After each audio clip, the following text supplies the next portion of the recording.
Le chiffre du jour, 50%, un site de commerce en ligne sur deux est inaccessible aux personnes atteintes de handicap alors qu'une directive européenne vient de rendre obligatoire l'accessibilité de tous les sites internet. Bonjour Marion Ranvier. Bonjour. Merci d'être avec nous. Vous êtes directrice générale de Content Square Foundation. Qu'est-ce qui fait qu'un site web n'est pas accessible pour une personne en situation de handicap?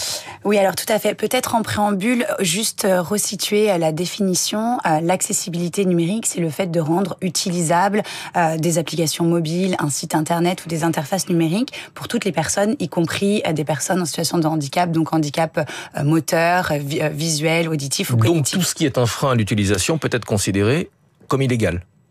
Alors oui, effectivement, avec la directive européenne aujourd'hui, et surtout, peut-être un exemple aussi concret, aujourd'hui les personnes en situation de handicap, elles se heurtent à l'inaccessibilité du web. Donc qu'est-ce que ça veut dire? Ça veut dire que par exemple, quand on navigue, on reste coincé dans le menu, on peut pas accéder à la page produit, on peut pas valider son panier. Il y a aussi un autre problème des CAPTCHA, par exemple. Imaginez une personne aveugle ou malvoyante à qui on demande, s'il vous plaît, cliquez sur telle image où vous voyez des CAPTCHA, on va expliquer pour ceux qui ne sont pas très familiers. Ce sont des lettres et des chiffres parfois reproduits de manière un petit peu compliquée et qu'on est censé taper au clavier. Même sans avoir de handicap, c'est parfois complètement impossible. Hein. Je parle en connaissance de cause. Oui, je suis peut-être trop vieux en fait. Tout à fait. Et donc ce que je veux dire par là, on va revenir sur l'impératif légal, mais aujourd'hui l'accessibilité numérique, c'est un droit humain fondamental et toute personne doit pouvoir naviguer en toute autonomie, donc payer ses impôts en ligne, acheter des biens et services de première nécessité, postuler, communiquer. Oui, et là je parlais des sites de commerce en ligne qui ne sont pas conformes à cette nouvelle réglementation, mais on est souvent obligé de passer par Internet pour des démarches administratives. Tout à fait. À l'ère du tout numérique, on doit effectivement rendre ces services accessibles à tous. Alors au-delà du handicap, il y a aussi toute une population, notamment les personnes âgées, qui ont du mal à naviguer sur le net, tout simplement. Oui, il faut travailler l'expérience utilisateur pour tous. Et on se rend compte que quand on crée un site ou une application accessible, et ben finalement, c'est bénéfique pour tous les utilisateurs. Et j'aime à donner une anecdote, enfin pas une anecdote, mais en tout cas, la télécommande a été historiquement inventée pour des personnes en situation de handicap moteur, en tout cas physique, qui ne pouvaient pas se lever pour aller changer de chaîne sur leur téléviseur. Et regardez, aujourd'hui, il y a un seul téléviseur. Personne ne va s'en plaindre. Exactement. Est-ce que les entreprises ont conscience du problème? Est-ce qu'elles sont conscientes qu'au-delà de la réglementation, il en va aussi de leur image? Alors, j'ai envie de dire oui, de plus en plus, parce que notamment avec l'entrée de la directive européenne, on parle de plus en plus du sujet. En revanche, la loi pour le handicap et notamment l'accessibilité numérique a plus de 20 ans. Donc, on a quand même tardé à parler de ce sujet et à se mettre en conformité. Aujourd'hui, cette directive européenne oblige tous les sites e-commerce, donc de vente en ligne, les sites médias et les sites bancaires à se mettre en conformité.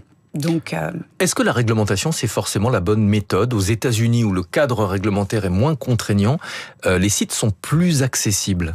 Alors effectivement, selon une étude du baromètre de l'accessibilité numérique, on a vu qu'aux États-Unis, le secteur privé était en avance par rapport au secteur public, et c'est l'inverse en Europe.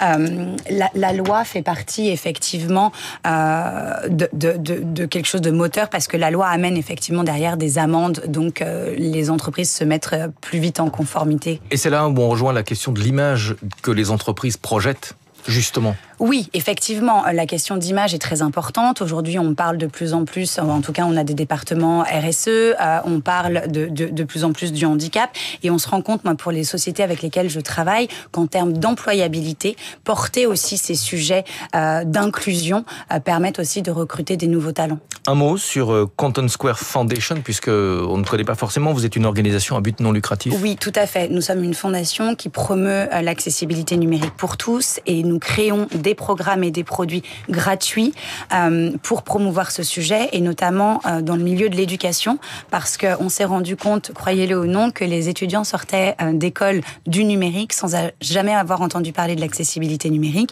Or, comment on veut créer le web inclusif et accessible de demain si on ne forme pas les futures générations? Donc on a créé un module e-learning gratuit à destination de tous les établissements d'enseignement supérieur.